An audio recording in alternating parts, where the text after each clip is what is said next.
Then to the viewers, today my group will be presenting a group project which is school improvement plan. And here are my teammates. There are 6 teammates of us, and I, as Natasha, represent the program. So we will go deeper for the rural school. As you can see, this is rural school definition. It is brief, but I'll be explaining more to you. Rural school is a learning institution. It is a learning institution as in it is a school for others, but except it is far away from the city. It is situated in somewhere deep inside the forest or near the mountains, and they are hidden from the actual city of the park, as in like from Kota.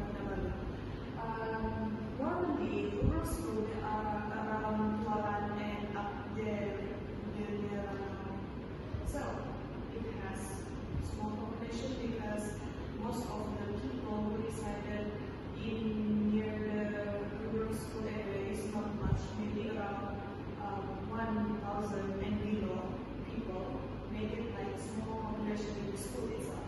And it is often lost in recent education history because they are far away from improvement, because they are not near to the, as we learn here from the PPT, they are far away from the PPT, which make them like more difficult to receive more information about the technologies used nowadays for the students. So by that said, the education that they have in the rural school is not updated to the current progress, and they are still currently using conventional method as in studying using books. So as you can see, this is a rural school problem, which is lack of amenities. It has an impact to 3 aspects, which is students, teachers, and stakeholders. As you can see, lack of amenities have different impacts to students, teachers, and stakeholders. We will be going to the next slide. Okay, first of all, the lack of facilities in the rural schools where there is no government contribution in the school. Can have a detrimental effect on the students. Also, can have a negative impact on the academic achievement of students. The lack of facilities in the school, such as library and canteen. Without library, students cannot study very well. They don't have enough researchers to do assignments and homework. Hence, indirectly, students are unable to complete the teacher's assignments. 2.2 Bad impact lack of amenities to teacher. Directly affect teaching and learning at school. For example, teacher is difficult the teacher student because does not have such facility like computer and LCD projector. Also, teacher will leave their school. This will cause performance of education in the school to decrease due to the lack of facility provided in the school. The students are unable to study because with adequate condition. Okay, the third one, bad impact lack of amenities to stakeholders make the entire community suffers. As we know that rural schools don't have enough facilities or resources such as sport facilities or medical care, since mostly rural school building mostly 10 or 20 years ago, that makes some of the facilities in the school cannot be used. This is because the rural school don't have enough cost to upgrade the facilities in school, and of course, as stated from Metis, that the school needs a large amount of money to upgrade the school. So when the school don't have enough facilities, it really impacts the stakeholders. For example, medical care. When the school don't provide medical care, students and teachers that maybe have healthy problems or get injured need to go to the hospital at the city that are far away from the school. Hence, the lack of amenities impact the stakeholders, which it make the entire community suffers. As we stated the problems, here are 3 interventions for rural schools and the benefits itself. And one of it is private sector fund, which we need to get donation from them. As you all know, private sector fund is the stakeholder that help the learning institution to improve the facilities that they may have or they may not have.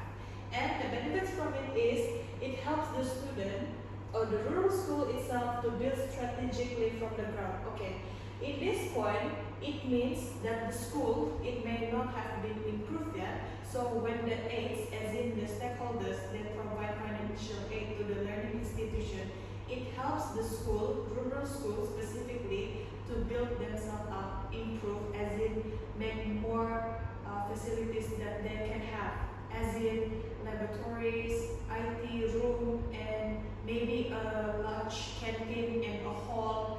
And next, it sparks the students' interest in learning. As you all see, and as you all know, when the students have activities that they can use in their life, especially when they are learning, it helps them to motivate themselves to learn, and especially to attend to the class.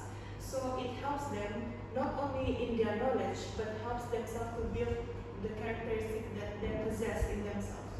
So as you can see, private fund is immensely crucial for learning institution to get, because without it, the learning institution itself will have a little bit of problem, because to get a fund just to improve the school would be hard. So when we obtain private sector fund, it helps the learning institution to build more within and heighten the school facilities and amenities, which they, like I said, which they don't have or they may not have.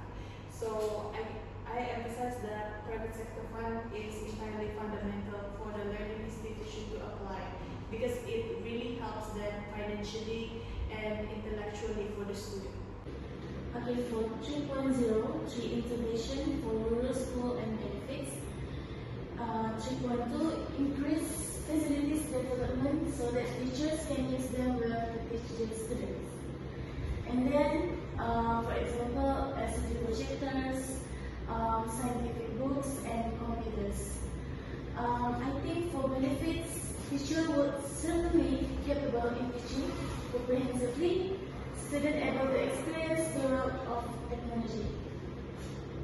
Okay, now we're looking at the benefits of the updated curriculums. Rural school will always be in a Chinese state because we put the Ulang Yong! It's okay, it's okay. Okay, now we're looking at the benefits of the updated curriculums. Rural school will always be in a Chinese state because stakeholders is helping to improve the school growth. Stakeholders improving the school growth by funding for the school. The financial help from the stakeholders is really beneficial for the school because it will increase more facilities for the school. School will gradually be used by other stakeholders because of the trust that the school gains from the stakeholders. The financial help from the stakeholders is not only helping to improve the school, but it is also can boost the academic performance for the students. So in conclusion, we have talked about the area that need to be improved in rural school, which is lack of amenities, and we also have talked about negative impacts that consist of students, teachers, and also stakeholders. And lastly, we have talked about the 3 interventions that come with the benefits. So I conclude that rural school, of course, is one of the challenging places that need to be improved with constant effort and improvements. Thus, the 3 interventions that we have mentioned earlier will help the rural school to create an excellent student in academics and also the extracurricular activities. So that's all from us. Thank you.